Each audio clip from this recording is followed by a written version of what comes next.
Hello, hello কেমন আছো সবাই? আশা করি কি সবাই খুবই ভালো আছে। আমিও খুবই ভালো আছি।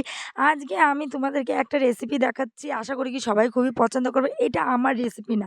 এটা হচ্ছে আমার ঠাকুমার রেসিপি। তিনি এখন এই পৃথিবীতে নেই। কিন্তু তার স্মৃতি, তার অনেক রান্না-বান্না মনের মতন পড়ে আছে।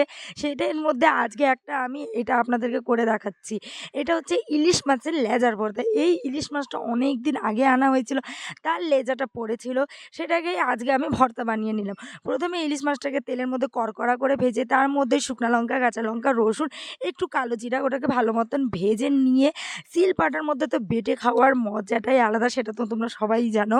তার মধ্যে দিয়ে শিলপাটার মধ্যে দিয়ে আমি সব কিছু ভালো মতন বেটে নিচ্ছি।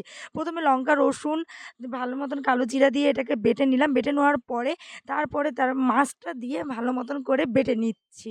বেটে নেওয়ার মজা দিয়ে দেখো তোমরা, এটা খেতে যা হয়েছিল একদম অসাধারণ। তা আমি তো প্রথমে খেয়ে নিই, প্রথমে টেস্ট করাচ্ছি শাশুড়ি মাকে দেখে। শাশুড়ি মার এক্সপ্রেশন দেখো, এখানে একটু আলো কম হওয়াতে আপনারা দেখতে পাচ্ছেন না ভালো মতন, কিন্তু শাশুড়ি মা খেয়ে খুবই খুবই